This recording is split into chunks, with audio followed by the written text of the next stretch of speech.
Assalamualaikum warahmatullahi wabarakatuh. Halo teman-teman semua, gimana nih kabar kalian? Semoga sehat terus dan selalu diberikan kelancaran dalam segala hal. Perkenalkan, nama saya Wafi Nur Azizah, NIM 3 Digit Rakis 172 dari Prodi Manajemen Bisnis Syariah UIN Salatiga. Nah, kali ini kita akan membahas bagaimana sih pengambilan keputusan investasi itu. Kira-kira teman-teman udah pada tahu sih tentang pengambilan keputusan investasi. Nah, di sini kita akan membahas apa itu investasi, bagaimana pengambilan keputusannya, lalu apa saja sih jenis-jenis investasi itu, dan bagaimana metode nilai keputusan investasi serta kelebihan dan kelemahannya. Nah, penasaran bukan? Yuk kita simak video berikut ini. Baik, langsung saja. Apa sih pengertian investasi itu?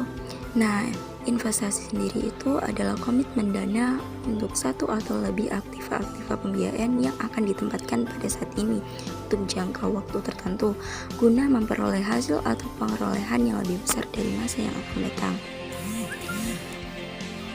Investasi juga disebut dengan penanaman modal yang biasanya berjangka panjang dengan harapan mendapatkan keuntungan di masa yang akan datang sebagai kompensasi secara profesional atas penundaan konsumsi, dampak inflasi, dan resiko yang ditanggung. Kata kunci investasi adalah meningkatkan nilai kegunaan suatu aktiva atau mendapatkan keuntungan di masa depan dengan melakukan pengorbanan aktiva saat ini.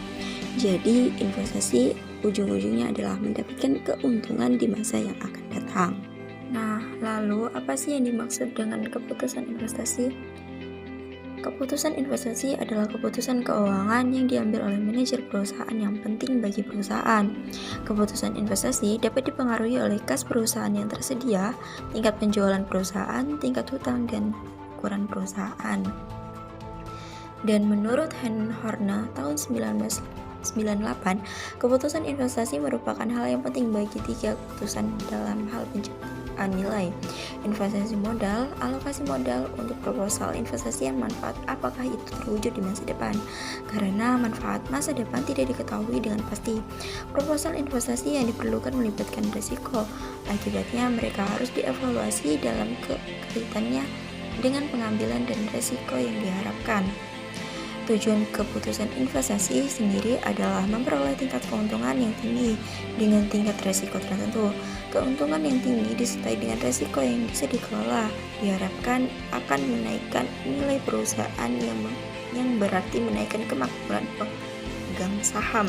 Nah, selanjutnya yaitu jenis-jenis investasi. Nah, jenis-jenis investasi di sini yaitu dibagi menjadi tiga. Yang pertama, investasi jangka pendek, yang mana jenis investasi yang satu ini berlangsung dalam kurun waktu antara kurang dari 1 tahun sampai 3 tahun saja.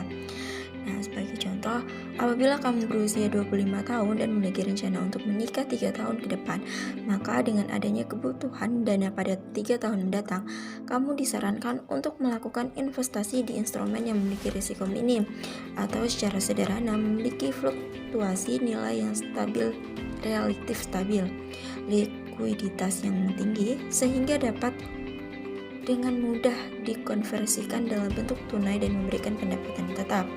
Jenis-jenis investasi jangka pendek antara lain adalah investasi deposito, reksadana pasar uang, hingga surat utang negara jangka pendek. Lalu yang kedua, investasi jangka menengah. Jenis yang selanjutnya adalah investasi jangka menengah yang banyak dilakukan ketika seseorang memiliki tujuan finansial dalam kurun waktu antara 3 hingga 10 tahun.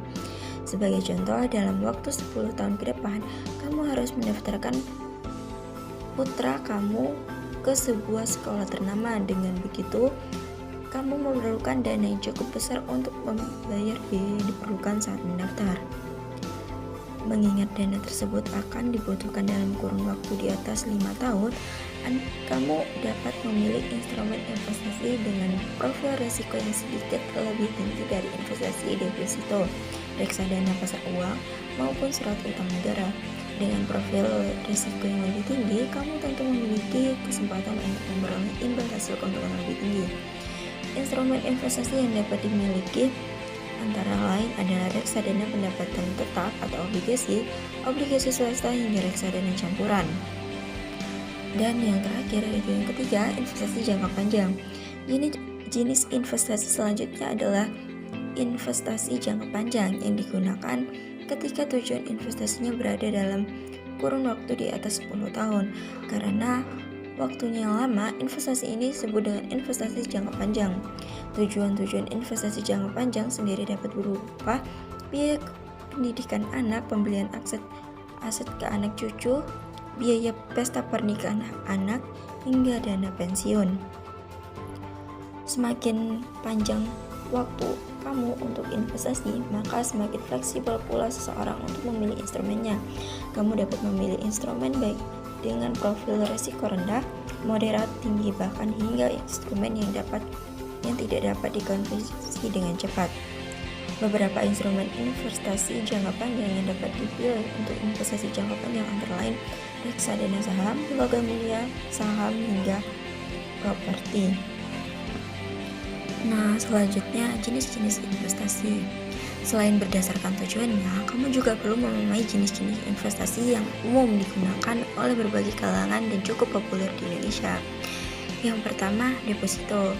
Deposito merupakan produk investasi yang paling populer dan memiliki banyak peminat. Produk investasi deposito, produk yang banyak ditawarkan oleh perbankan karena investasi deposito menawarkan berbagai keuntungan dengan risiko yang rendah dan mudah dilakukan oleh kalangan manapun. Yang kedua, saham. Perusahaan-perusahaan yang besar dan taraf nasional maupun internasional banyak melakukan investasi dalam bentuk saham. Secara sederhana, saham merupakan suatu bentuk hak kepemilikan untuk perusahaan yang diperjualbelikan. Sebagai contoh, kamu memiliki saham sebesar 40% di sebuah perusahaan teknologi, dan begitu kamu dapat dikatakan sebagai pemilik 40% dari total aset yang dimiliki oleh perusahaan tersebut. Idealnya saham dikeluarkan dalam bentuk surat berharga sebagai bukti kepemilikan investor. Yang ketiga, obligasi. Jenis-jenis investasi yang selanjutnya adalah obligasi yang banyak ditemui pada bisnis yang bergerak dalam mengakomodasi jasa peminjaman modal. Keuntungan yang akan didapatkan dari investasi obligasi relatif lebih tinggi jika dibandingkan dengan investasi deposito, mengingat suku bunga yang ditawarkan pun juga lebih tinggi. Meskipun demikian, menginvestasikan dana Anda melalui obligasi memiliki resiko yang lebih tinggi dari investasi deposito, karena apalagi peminjaman modal bangkrut, maka kemungkinan terbesar dana yang kamu investasikan dapat hilang. Yang keempat, reksadana. Selain investasi deposito, reksadana termasuk jenis-jenis investasi yang turut meramaikan dunia investasi, khususnya di kalangan pebisnis serta masyarakat umum. Pada umumnya, reksadana merupakan suatu wadah untuk menghimpun dana investor secara kolektif yang kemudian akan dikelola oleh manajer. Yang kelima, emas. Mayoritas masyarakat di Indonesia memilih untuk menginvestasikan uangnya dalam bentuk emas. Jika dibandingkan dengan instrumen investasi real lainnya, emas mempunyai manfaat yang lebih beragam. Selain disimpan dalam bentuk perhiasan, jenis-jenis investasi ini dapat berubah berupa emas murni maupun emas batangan. Dan yang terakhir, yang keenam, investasi properti. Selain investasi deposito, saham, dan emas, investasi properti juga sangat populer di antara masyarakat Indonesia. Lantaran investasi yang satu ini berbentuk bangunan seperti gedung, rumah, atau apartemen. Investasi properti banyak diminati karena harga jual yang cenderung meningkat setiap tahunnya. Nah, selanjutnya, metode dan cara penilaian keputusan investasi. Yang pertama, metode net present value atau NPV. Net present value adalah selisih antara nilai sekarang dari cash flow dengan nilai sekarang dari investasi. Dengan metode ini, pertama yang harus dilakukan adalah menghitung present value dari penerimaan dengan tingkat diskon rate tertentu, kemudian dibandingkan dengan present value dari investasi. Khususan dari penilaian ini dengan metode ini, bila selisih antara PV dari cash flow lebih besar, berarti nilai NPV bernilai positif, artinya investasi yang dijalankan layak, dan sebaliknya. Apabila selisih PV dari cash flow lebih kecil dibandingkan dengan PV investasi, maka investasi dipandang tidak layak. Kemudian yang kedua yaitu metode Internal Rate of Return atau IRR. Internal Rate of Return atau yield untuk suatu investasi adalah tingkat bunga yang menyamakan present value arus kas keluar dan present value arus kas masuk. Kemudian yang ketiga yaitu metode pay period. Metode pay period adalah suatu metode yang diperlukan untuk menutup kembali pengeluaran investasi dengan menggunakan aliran sequence yang diterima, atau dengan kata lain bahwa pay period digunakan untuk mengukur lamanya dana investasi yang ditanamkan kembali seperti semula. Dan yang keempat yaitu metode Profitability Index atau P. Metode ini menghitung perbandingan antara present value dan penerimaan dengan present value dari investasi. Bila Profitability Index lebih besar dari 1, maka proyek investasi layak untuk dijalankan. Nah, selanjutnya yaitu yang pertama metode Net Present Value atau NPV. Nah, rumusnya di sini adalah NPV sama dengan min CO ditambah sigma NT sama dengan 1. Kemudian CFT per 1 tambah R pangkat N. Example-nya, sebuah proyek bernilai 600 juta menghasilkan cash flow selama 4 tahun. Masing-masing 150 juta, 200 juta, 250 juta, dan 300 juta. Bila diinginkan keuntungan sebesar 15%, maka NPV-nya bisa dihitung sebagai berikut. Nah, tahun itu ada 4 tahun, cash flow-nya sesuai dengan masing-masing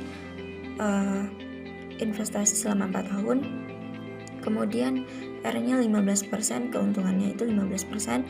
Dan untuk mendapatkan PV of cash flow itu dari 105 sesuai rumus, yaitu 150 juta dibagi 1 ditambah 15%, kemudian pangkat 1 sama dengan 130 juta 434.782,62. Setelah itu dibulatkan menjadi 130 juta 500. Lalu selanjutnya sama seperti yang tadi, yaitu 200 juta dibagi 1 ditambah 15% pangkat 2. Jadi untuk N-nya pangkatnya itu sesuai tahun yang telah ditentukan, itu mendapatkan nilai sebesar 151.733,459 dan dibulatkan menjadi 151.200.000 rupiah. Kemudian dan begitu seterusnya. Kemudian total yang didapatkan dari PV of cash flow menjadi 617.800.000 rupiah, dan PV of investment itu 600 juta. Kemudian dikurangin menjadi NPV senilai 17.800.000. Metode selanjutnya yaitu metode Internal Rate of Return atau IRR. Nah, rumus IRR-nya sendiri yaitu IRR sama dengan RR ditambah NPVP per TVP dikurang TPVP kali RT kurang RR. Example-nya nilai NPV sebelumnya yaitu 617.800 dengan diskon rate 15%. Selanjutnya dicari NPV negatif dengan menaikkan diskon rate menjadi 20%, maka NPV-nya menjadi seperti tabel berikut. Cara pengerjaannya sama seperti NPV tadi. Nah, total PV of progress-nya yaitu 533.100 dan PV of investment-nya 600 juta. Kemudian dikurangin menjadi NPV 64.700. Kemudian selisih DR-nya 20% dikurangin 15% sama dengan 5%. Selisih PV-nya 553.100 dikurangin 617.800 menjadi 64.700. Kemudian IRR sama dengan 15% ditambah 76.800 dibagi 64.700.000 dikali 5%, yaitu 16,38%.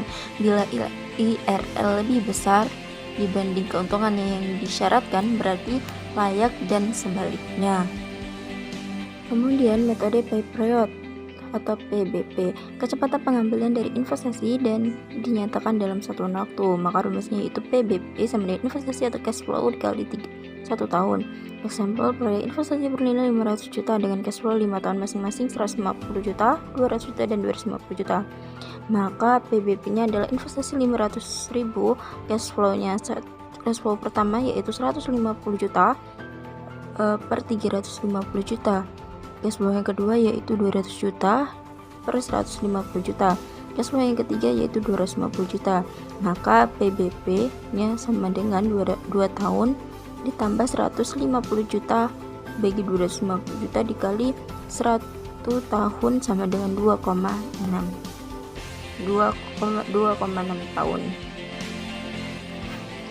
Kemudian yang selanjutnya itu Profitability Index atau PI. Perbandingan PV dari penerimaan dengan PV investasi bila PI lebih besar dari 1, maka proyek dianggap layak. Rumusnya itu PI sama dengan PV of cash flow bagi investasi. Sampelnya 617.800.000 dibagi 600 juta yaitu sama dengan 1,029. Karena nilai PI lebih dari 1, maka proyek tersebut layak menjadi investasi. Nah, selanjutnya kelebihan dan kelemahan masing-masing penilaian keputusan investasi. Yang pertama yaitu metode Net Present Value atau NPV. Kelebihan metode ini adalah memperhatikan nilai waktu daripada uang atau time value of money, mengutamakan aliran kas yang lebih awal, tidak mengabaikan aliran kas selama periode proyek atau investasi. Nah, kelemahannya yaitu dari metode ini adalah memerlukan perhitungan cost of capital sebagai discount rate, lebih sulit pendampingnya daripada pay period. Kemudian yang kedua itu metode internal rate of return atau IRR. Kelebihan dari metode ini adalah tidak mengakibatkan aliran kas selama periode proyek. Kemudian memperhitungkan nilai waktu daripada uang, mengutamakan aliran kas awal daripada aliran kas belakangan. Dan kelemahannya dari metode ini adalah memerlukan perhitungan COC atau cost of capital sebagai batas minimal dari nilai yang mungkin dicapai. Lebih sulit melakukan perhitungannya. Selanjutnya yaitu kelebihan dan kurangan keputusan investasi pada metode pay period. Kelebihan dari metode ini yaitu mudah dimengerti, lebih mengutamakan investasi yang menghasilkan aliran kas yang lebih cepat, beranggapan bahwa semakin lama waktu pengembaliannya semakin tinggi resikonya, cukup akurat untuk mengukur nilai investasi yang dibandingkan untuk beberapa kasus dan bagi pembuat keputusan. Kemudian kekurangan metode ini adalah mengabaikan nilai waktu daripada waktu uang atau time value of money, mengabaikan penerimaan investasi atau forecast setelah periode tercapai. Kemudian yang keempat yaitu metode Profitability Index. Kelebihan dari metode ini adalah memperhitungkan nilai waktu daripada uang atau time value of money, menentukan terlebih dahulu bunga yang akan digunakan, konsisten dan tujuan perusahaan yang memaksimalkan kekayaan pemegang saham. Kemudian kelemahannya dari metode ini adalah dapat memberikan panduan dan pilihan yang salah pada proyek-proyek yang mutually eksklusif yang memiliki unsur ekonomis dan skala yang berbeda. Demikian penjelasan mengenai pengambilan keputusan investasi. Semoga teman-teman semua dapat memahami dan mengerti tentang pembahasan kali ini. Apabila terdapat kesalahan dan pengucapan maupun penyampaian, saya mohon maaf sebesar-besarnya. See you next time and bye-bye.